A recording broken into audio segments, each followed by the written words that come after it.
Bonjour ou bonsoir à tous, suivant l'heure à laquelle vous regarderez cette vidéo, c'est votre présentateur de l'émission Chronique Paranormale, John Sinclair. Aujourd'hui dans cet épisode 52, l'équipe Elistar et moi-même avons décidé de vous raconter l'histoire de la pierre philosophale. La pierre philosophale est censée être une substance alchimique qui aurait, d'après Louis Figuier, écrivain et vulgarisateur scientifique français, 3 vertus principales. La première est ce que l'on appelle la transmutation des métaux. Elle serait capable de changer des métaux vils comme de l'argent par exemple en pierres précieuses, comme par exemple de l'or. La deuxième capacité est de pouvoir guérir n'importe quelle maladie à son simple contact. La dernière permettrait à celui qui la porte de prolonger son espérance de vie bien au-delà des normes naturelles. Certains alchimistes pensent même qu'en réalité il n'y aurait pas une mais 2 pierres philosophales. La première, qui est certainement la forme la plus connue, est celle de la pierre rouge qui a le pouvoir de transmuter de l'argent en or. Elle serait représentée symboliquement par un arbre portant des soleils et elle porte également le nom de grand œuvre ou grand magistère. La deuxième serait en fait son exact contraire si on arrête la cuisson à terme de l'œuf philosophique. On peut obtenir une pierre de couleur blanche qui aurait la capacité de transformer de l'or en argent et serait représentée symboliquement par un arbre portant des lunes. On l'appelle aussi petite œuvre ou encore petit magistère. Néanmoins, cette opération serait plus longue que la première forme, car il faudrait pas moins d'une 40aine de jours pour avoir la forme finale d'une pierre blanche. L'œuf philosophique, qu'on appelle également athanor, serait pour les alchimistes une matrice en forme d'œuf où s'opèrent des transmutations. On retrouve des premières mentions sur l'origine de la pierre philosophale dès 300 ans avant Jésus-Christ. Pour certains alchimistes, elle serait même encore plus ancienne. En effet, si l'on en croit Elias Ashmole, étudiant en alchimie à ses heures perdues et l'auteur anonyme du Gloria Mundi en 1620, la pierre philosophale remonterait à l'époque de la création, lorsqu'Adam fut informé par Dieu de l'existence de cette pierre. Pour d'autres auteurs, la pierre philosophale serait d'origine grecque. Platon, philosophe grec de la Grèce classique, décrit la pierre philosophale comme étant la source commune aux 4 éléments fondamentaux de la vie, le feu, l'eau, la terre et l'air, qu'on appelle également prima materia et que l'on associerait au chaos. Pour les alchimistes, la prima materia serait la matière de départ pour la création de la pierre philosophale qui a fait l'objet d'un long débat philosophique à travers l'histoire de l'alchimie. Si l'on prend la citation de Thomas Vaughan, alchimiste et philosophe hermétique anglais du XVIIe siècle, la matière première de la pierre est la même que la première question de toute chose.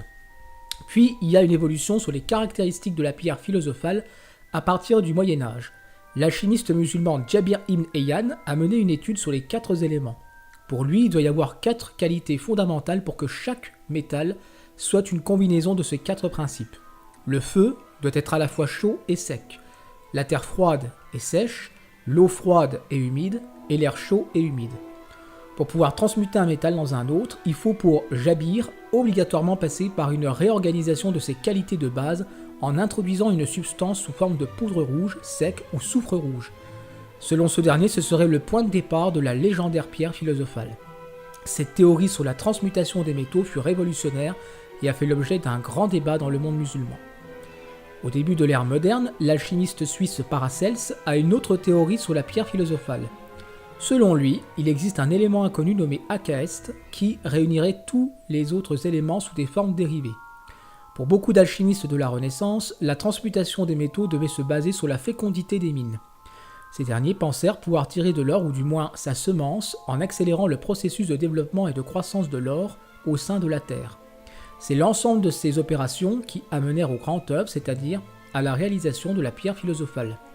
Et pour beaucoup de personnes à cette époque, la pierre philosophale est perçue comme un tour de passe-passe destiné à amuser les rois ou une affaire d'escroquerie, comme en témoigne l'histoire de Nicolas Flamel, qui est réputé pour être le plus populaire des alchimistes français, et nombreux parmi eux lui ont attribué l'origine du mythe de la pierre philosophale. Pourtant, ce dernier a été reconnu comme n'ayant jamais fait d'alchimie, et toute la fortune qui a fait sa renommée est en réalité issue d'un mariage avec une veuve riche et de ses spéculations immobilières. La description de la pierre philosophale continue d'évoluer, notamment au sein des religions bouddhisme et hindouisme.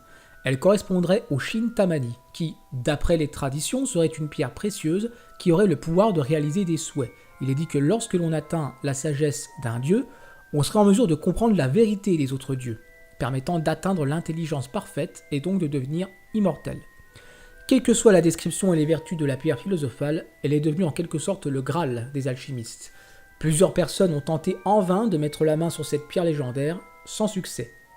Néanmoins, son histoire et sa légende continuent de perdurer, notamment grâce au 7e art, comme son allusion dans le premier film d'une saga populaire adaptée du même roman Harry Potter et l'école des sorciers, ou encore le célèbre manga Full Metal Alchemist. Mais aussi dans les jeux vidéo, comme l'évoque l'épisode 5 de Tomb Raider ou dans le célèbre World of Warcraft. Vous l'aurez compris, la pierre philosophale continue de nous fasciner.